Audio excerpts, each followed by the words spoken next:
Alejandro Dolina es escritor, es un hombre de radio de más de 30 años. Usted sabe, ¿no? La venganza será terrible, que se emite por Radio del Plata todos los días, bueno, de lunes a viernes o de martes a sábado a la medianoche. También es músico, es cantante y canta tangos maravillosamente, como este que vamos a escuchar.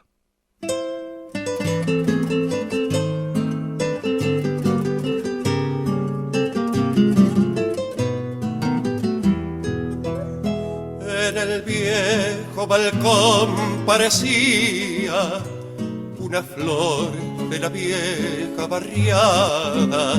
Yo tan solo 20 años tenía y al mirarla en los ojos soñaba. Esos ojos de tanto mirarlos poco a poco me hicieron poeta. Yo le hablaba de amor y al rimarlos resolví las más dulces cuartetas. Y en las noches del barrio dormido, con su luna de plata que hacía más romántico el beso rendido, más feliz al saber que era mía. Eran buenas sus manos de lirio, su cabello de sol parecía, y esos ojos dos dulces martirios. Yo tan solo 20 años tenía. En el viejo balcón ya no asoma a escuchar los suspiros de mi alma. Ya mi sueño dorado no aroma, ya he perdido por ella la calma. Nunca más he de verla, quién sabe, no sea un bien para mi desengaño. No ha de ser la muchacha de entonces, ni tampoco yo tengo 20 años. Un hermosísimo vals de Julio César Sanders y Enrique Cadícamo, que se llama Yo tan solo 20 años tenía, y lo cantaba Alejandro Dolina, a quien saludamos en este momento. ¿Cómo le va, Alejandro? ¿Qué dice? Buenas noches. ¿Qué tal? ¿Cómo estás? Bien, bien, escuchando su música y esperando el momento para conversar con ustedes. Es la primera vez que conversamos con ustedes en la esquina, pero sí lo hemos hecho en un Reo Meditabundo, otro programa que tenemos aquí en esta misma radio. Sí, de larga fama.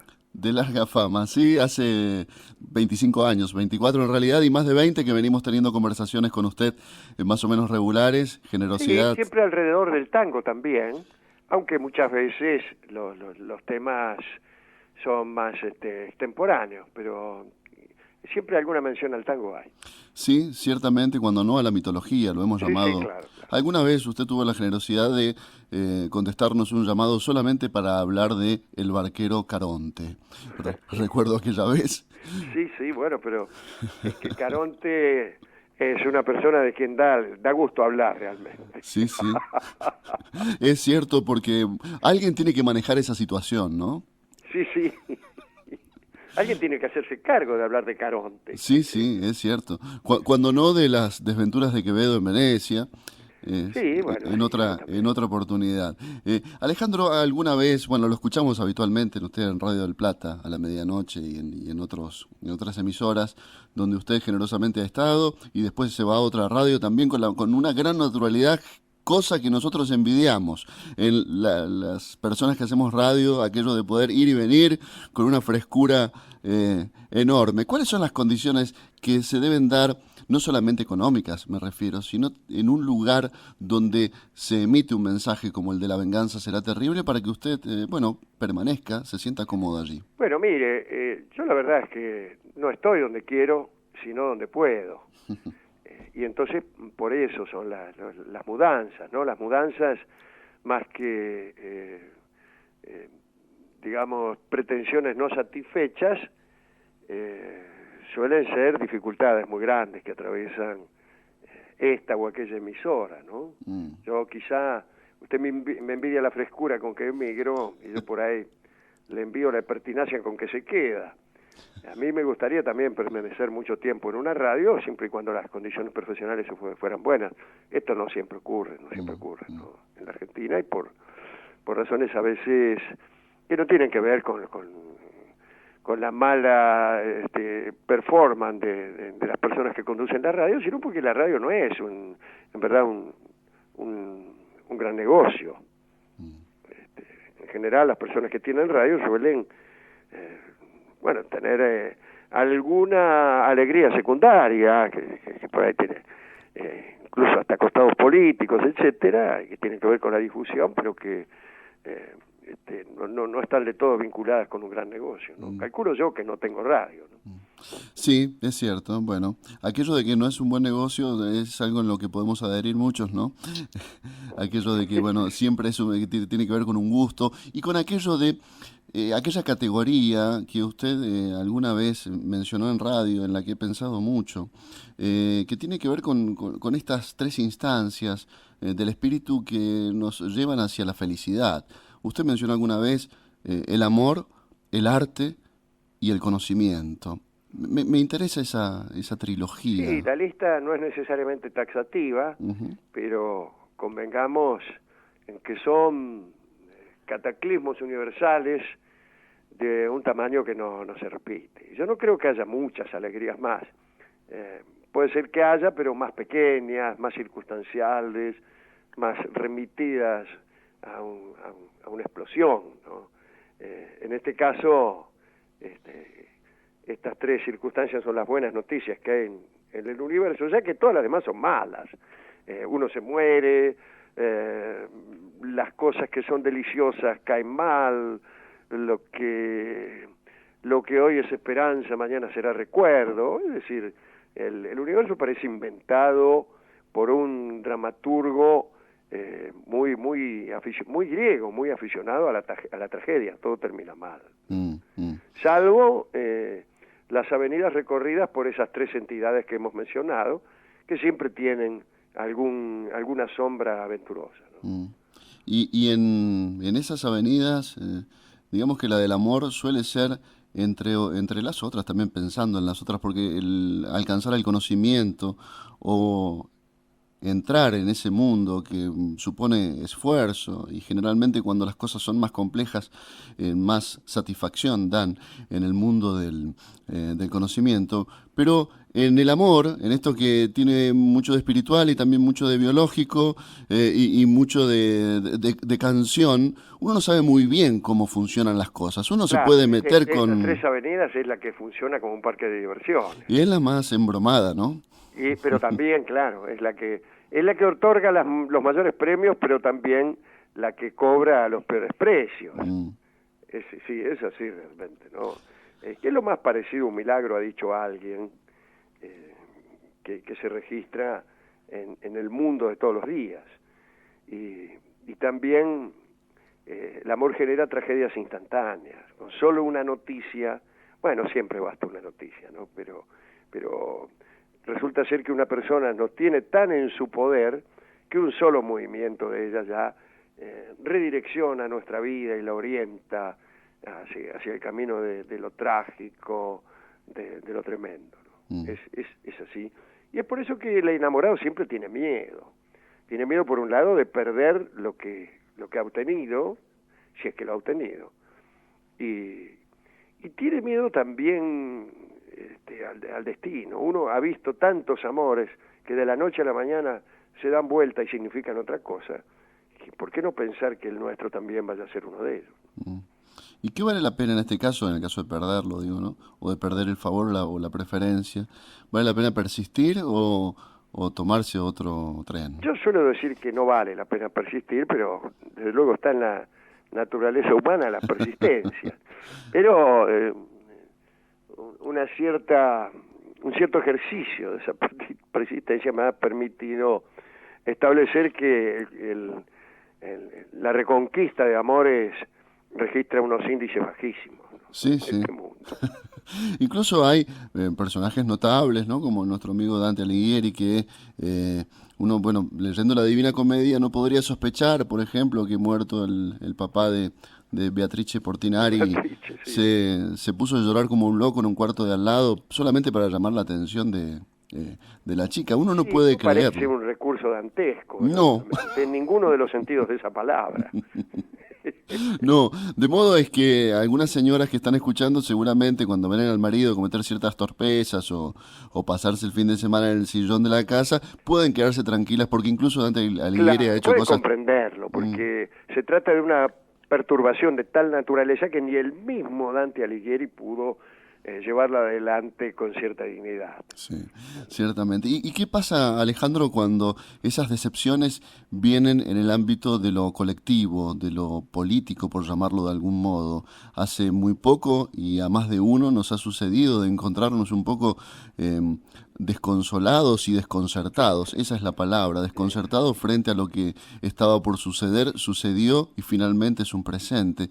Es un presente Mm, y es tan claro lo que ha sucedido, no claro en el sentido luminoso, sino tan evidente lo que ha sucedido, mm, que parece un ejemplo sacado de un manual para, para enseñar política a trazo grueso, ¿no? Entonces así los que, bueno, los que apetecían un Estado que interviniera o que de algún modo sirviera para lo que sirve un Estado, ¿no? Que es siempre para remediar el destino de los que menos tienen. El Estado sirve para utilizar lo que sobró. Si sobró algo, ahí empieza la idea de Estado. Y con lo que sobró, ¿qué podemos hacer? Bueno, primero, ayudar a aquellos que no han podido ganarse el pan o la caza por su propia mano, sea porque son muy viejos, o porque están enfermos, o porque son niños, claro. o lo que fuere. Entonces, el Estado sirve para eso, para darle un poco a los que tienen una situación peor. A veces no es así. Hay otra forma de pensar que es que el Estado debe actuar como si no existiera. Y en todo caso, para lo único que sirve es para detentar la totalidad del poder, y ya que estamos a favor de un laissez-faire del Estado y un dejar hacer, bueno, dejamos hacer enfáticamente, es decir, ayudamos a los que ya hacen. En vez de ayudar a los que no tienen, ayudamos a los que tienen.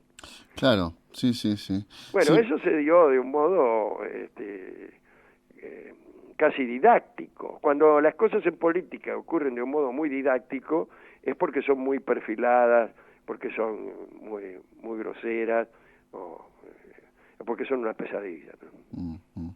pero también nos tienen que dar el marco para que nosotros tengamos esa especie de fe poética, permítame que utilice esta figura para nada apropiada, pero los medios nos dan un entorno para que nosotros creamos que esa opción, que a todas luces va a ir en contra de la persona humilde que está optando por ella, finalmente termine por creer, ¿no?, que le va a redituar algún beneficio cuando a los 2 días inmediatamente se comprueba que no. Claro, yo creo que lo han hecho incluso con mucha destreza y hasta con astucia. Yo no creo que esto haya salido por casualidad.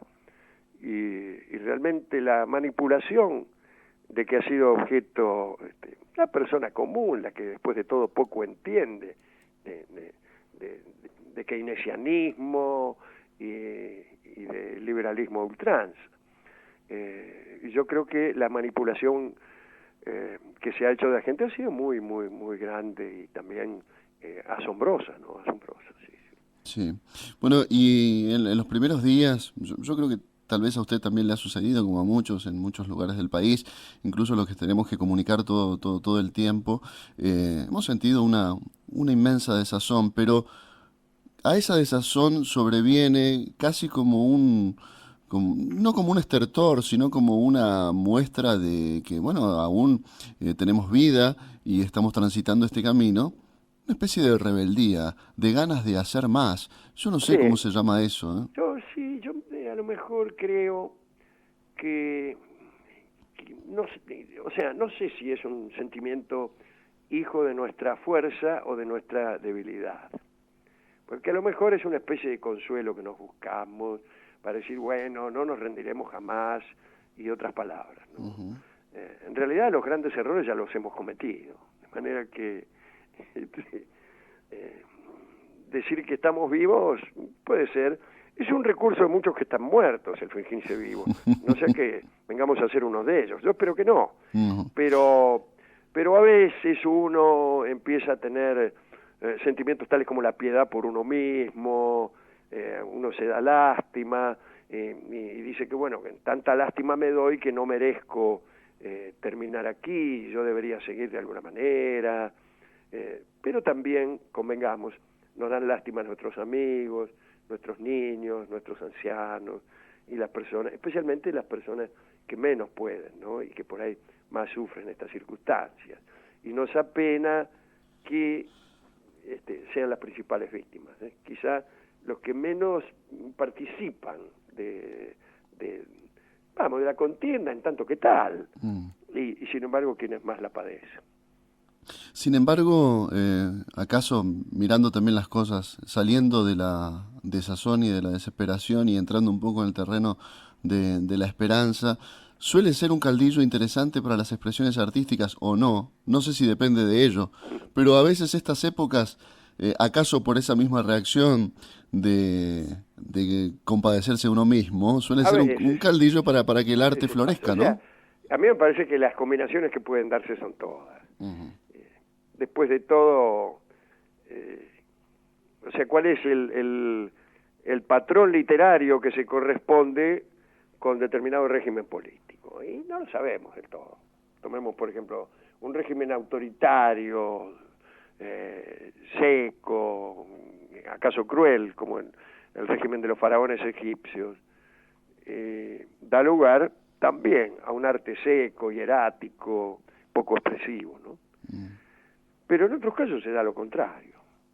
En otros casos hay formas de Estado también rigurosas, y sin embargo aparecen artistas rebeldes, ¿no? Que dan formas, aparecen formas artísticas nuevas aún dentro de secuencias de tiranía. Y si pensamos, o lo pienso tal vez demasiado apresuradamente, pero si pensamos en la época en la que nuestro tango floreció, tal vez no eran épocas de demasiada libertad y de promoción de las artes, ¿no? No, claro, no. Sin embargo, no centros culturales donde aprendías a bailar el tango. Por el contrario, aprendías en un burdel o en la calle o lo que sea, no estaba muy fomentado. No, ciertamente. ¿A usted no le llama la atención, Alejandro, que este arte tan potente todavía entre nosotros y que ha atravesado un montón de generaciones, se haya generado en tan poco tiempo en una expresión musical y poética tan fuerte, ¿no? Que todavía la onda expansiva nos alcanza y nos emociona? Está muy bien como lo dice usted, porque a mí me parece que fue así. A mí no me parece que fue un sedimento dejado por un río de llanura que fue creciendo a lo largo de los años, sino que me parece que fue una explosión y que fue tan poderosa que aún ahora seguimos sintiendo los ecos de esa explosión, y algunos tratamos de acomodarla un poco a ver qué pasa. Pero más pareció a eso el tango, ¿no? Más pareció a eso. Sí, es cierto, nos llega de caro, ¿no? Incluso sí, claro. Nos llega Bardi hasta hoy. Cosas que ocurrieron en términos tan breves. Quizá uno si pusiera a hacerlo un poco más escolásticamente podría decir, bueno, pero hay un tango primitivo y después el otro que apareció en 1925 con La Guardia Nueva, etcétera, etcétera. Empiezan los verdaderos cantores de tango, en fin. Pero todo sucedió muy muy rápidamente, y especialmente las cosas más notables sucedieron muy rápidamente. El tango como danza y el tango como canción sucedieron de un momento para otro, y en algún caso sin pasar de un señor a otro, ¿no? Sí, es cierto. Y acaso incluso sin darse cuenta, alguna vez conversó con nosotros aquí Enrique Cadícamo a sus 97, 98 años y nos contaba aquello de haberle escrito 24 tangos a Gardel, y a Gardel, sí. Nos dijo que bueno, que lo hizo como tantas otras cosas, ¿no? un poco distraídamente. Sí, claro. Y todavía estamos disfrutando de aquello. Alejandro, antes de despedirlo y de agradecerle muchísimo este nuevo contacto con nosotros aquí en Radio Niwil de Mendoza, lo queremos felicitar por los 30 años de radio con La Venganza Será Terrible. Y en torno de estas celebraciones, he escuchado en su programa que va a haber un libro, un compilado de momentos célebres. Lo estamos preparando con mucho entusiasmo, porque yo en realidad trato de no colaborar tanto con ese libro, que tiene un carácter más bien periodístico, de entrevistas, de recopilación, de fotos, y de textos especialmente que han pertenecido al programa y que de algún modo hemos rescatado, ¿no? Entonces, evidentemente no lo escribo yo, no es un libro en el que yo sea el sujeto de enunciación, pero por ahí cada tanto me preguntan alguna cosa y yo le contesto, ¿no? Pero sí, va a ser un libro que me va a gustar mirar porque me voy a encontrar con muchos momentos queridos, sí. Seguramente. Bueno, Alejandro, muchísimas gracias. Vamos a escuchar algo más de aquel disco que también va tomando fuerza con los años, que son los tangos del Bar del Infierno. Ah, sí, claro. Que estuvo muy bien usted en ese disco, ¿eh? ¿Cómo se escucha con el tiempo? Bien, sí, bien. Y especialmente en estos tiempos en que estoy desde hace meses realmente renegando con lo que se llama un reflujo, que es una enfermedad de muy poca clase realmente, que le impide a uno cantar. Y estoy cantando un día de cada 30, más o menos. Bueno, pero si Dante Alighieri se puso a llorar en el cuarto de al lado del finado padre de Beatrice Portinari, ¿cómo usted no puede tener este pequeño problema, Alejandro? Ojalá que sea un pequeño problema y no que sea la despedida del canto, porque el canto también forma parte del conocimiento y del arte, es la parte, forma parte de lo artístico, y ciertamente me dolería mucho tener que despedir. Y es una de las expresiones o de las partes del arte o de la felicidad artística que usted más ha reconocido a lo largo del tiempo, ¿no? Se reconoce más como cantor que como escritor incluso. Y eso para mí solo. Bueno, yo aprovecho para despedirme porque tocan el timbre. Sí, tenga cuidado porque no sé. Una vez que estoy solo aprovecharé para ir a abrir la puerta. Sí, bueno, muy bien. Entonces, si está escuchando Radio Niwil esa persona en este momento, por casualidad, le decimos que ya va Alejandro a atender el timbre. La clásica frase, ya va. Un abrazo grande a todos. Hasta luego. Alejandro Dolina, el maestro Alejandro Dolina, músico, cantor, escritor, hombre de radio. Le agradecemos muchísimo, aquí, en la esquina de Niwil.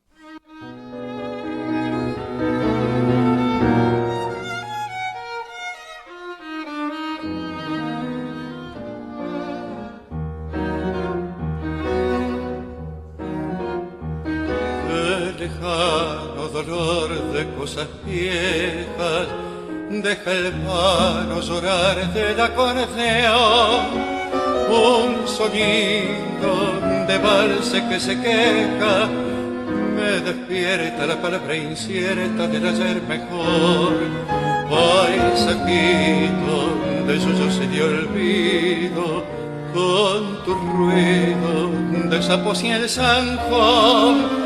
Y en la abierta quietud de aquella puerta, la mano blanca y puerta que fue el aldabón. Llamar los dormidos detalles que sueñan en una tarjeta postal, volcando su harina en la calle, nos hace la luna su vieja señal.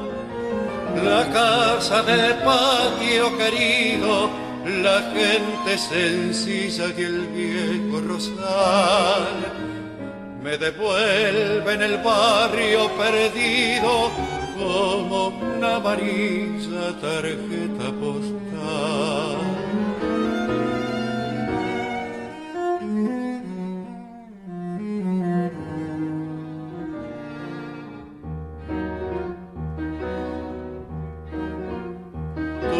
Caminos abiertos entre berros, con vecinos charlando en un portón, y los grillos moviendo sus encerros, son recuerdos que regresan lerdos con el acordeón.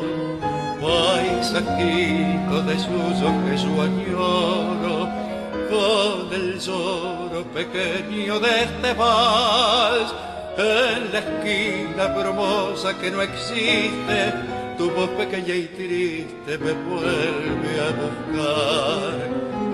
Llamaré los dormidos detalles que sueñan en una tarjeta postal, volcando su harina en la calle, nos hace la luna su vieja señal.